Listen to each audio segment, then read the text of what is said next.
নমস্কার বন্ধুরা, একটি নতুন ব্লগে আপনাদেরকে স্বাগত। তো আজকের ব্লগটি একটি আলোচনা থাকছে, সাংসারিক ব্লগ কিছু নয়।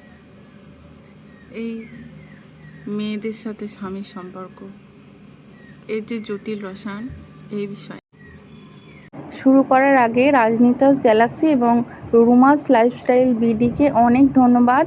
আপনাদের ভিডিও ভালো লাগছে এবং আপনারা সুন্দর সুন্দর কমেন্ট করেছেন, তার জন্য চলুন একটা শুরু করি। সময়ের পর অধিকাংশ নারী স্বামীর সাথে সংসার করে না, স্বামীর ঘরে সংসার করে। কথাটা তিক্ত হলেও অতি বাস্তব। কথাটা শুনে অনেকের হাসি পেলেও কথাটা যে কী পরিমাণ সত্য, তিক্ত সত্য এবং নিত্য, তা আমরা অনেকে আলাদা করে অনুভব করতে পারবো না। খুব বেশি নিত্যতায় মিশে আছে বলে আলাদা করে চোখেও পড়ে না। উচ্চবিত্ত, মধ্যবিত্ত বা নিম্নবিত্ত, সদ্যবিবাহিত, মধ্যবয়স্ক বা শেষ বয়স্ক, এইটা কোনো ব্যাপার না, এটা ছড়িয়ে আছে সবখানে। সংসারটা একটা সময়ের পরে কিন্তু সেই নারীর হয়েই যায় যে এক সময় ওই সংসারে পা রেখেছিল কাপা কাপা পায়ে। শাশুড়ি, শ্বশুর, ননদ, দেওর, যা, ভাসুর, সবার সাথেই হয়তো মাখামাখি সম্পর্ক থাকে, কিন্তু সম্পর্ক থাকে না সে একটা মানুষের সঙ্গে। অমুকের বউ তমুকের বউ হয়েই রয়ে যায়, এই নামটার সাথেই পেরিয়ে যায় গোটা একটা জীবন, একটা শতাব্দীর সংসার। দায়িত্ব পালন করে দুজনে সমানে, কিন্তু থাকে না কারোর প্রতি কোনো টান, কোনো অনুভূতি। পুরো দিনে প্রয়োজন ছাড়া তাদের পাশে বসে কথা বলতেই দেখা যায় না। দেখা যায় না নতুন পুরনো কোনো আলাপ করতে বা কোনো অনুভূতির কথা নিজেদের মধ্যে আলোচনা করতে। আলাদা কোনো কথা থাকে না, আলাদা কোনো সময় থাকে না, কেউ কারো প্রশংসা করে না, কেউ কারো দিকে তাকায়ও না হয়তো ভালোভাবে। মনে হয় যেন এমনটাই স্বাভাবিক। অনেকের তো বিছানাও আলাদা হয়ে যায় বহু বছর পর।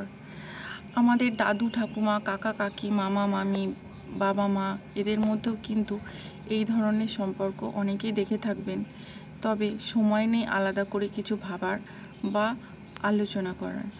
এই বিষয়টাই যেন স্বাভাবিক হয়ে গেছে অনেকের কাছে। একটা সময়ের পর সন্তানদের কাছেও বিষয়টা স্বাভাবিক হয়ে দাঁড়ায়, এটাই স্বস্তির হয়ে দাঁড়ায় এই জিনিসটা একে অপরের জন্য। যেন মনে হয় যে এটাই একদম স্বাভাবিক স্বামী স্ত্রীর সম্পর্ক। আসলে একটা সময়ের পর স্ত্রীরা বা মহিলারা স্বামীর সাথে সংসার করে না, স্বামীর ঘরে সংসার পাতে। আচ্ছা, এই ব্যাপারটা কি একদিনে হয়েছে? এমন নিষ্পাণ নিস্পৃহ অনুভূতিকে কেউ শখ করেই গায়ে মেখে নেয়? ব্যাপারটা কি একদিনেরই মনে হয়? কিন্তু কাউকে ভালোবাসতে পারার ইচ্ছে বা আগ্রহ তো মানুষের একদিনে হারায় না। কি নিদারুণ অবহেলা! অভিযোগের শব্দ হারানোর অনুভূতি একটা নারীকে এতটাই অনুভূতিহীন এবং নিস্পৃহ করে তোলে যে শুধু বিষয়টা সেই নারীটাই অনুভব করতে পারে। আজ যার ইস্পাতের মতো দৃঢ় ব্যক্তিত্ব, কি নিদারুণ মলিন তিক্ত নেতানো অনুভূতি সে ধুলোঝাড়া তাকে তুলে রেখেছে, তা শুধুমাত্র সেই জানে। যেমন গোপনে জমানো থাকে কোনো ব্যাংক জমার রসিদ।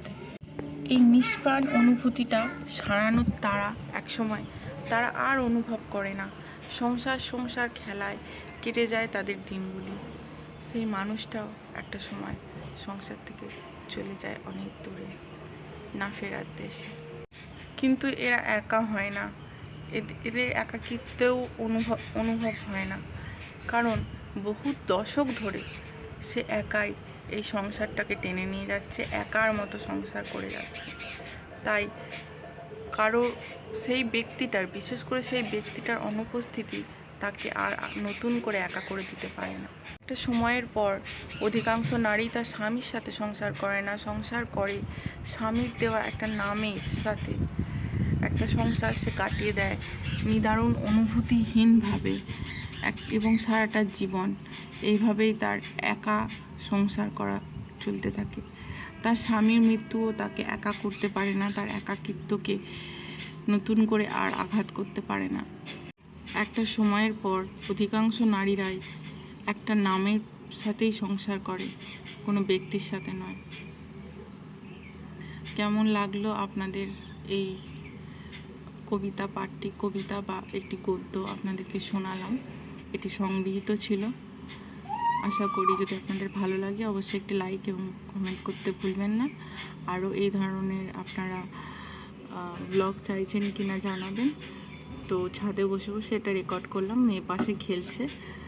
আমার খুব ভালো লেগেছিল লেখাটা, তো এই জন্যই আপনাদের সাথে শেয়ার করলাম। আশা করি যদি আপনাদের ভালো লাগে তাহলে আমি খুশি। অনেক ধন্যবাদ পুরোটা দেখার জন্য। আর দেখা হবে পরের একটি নতুন ব্লগে। ধন্যবাদ।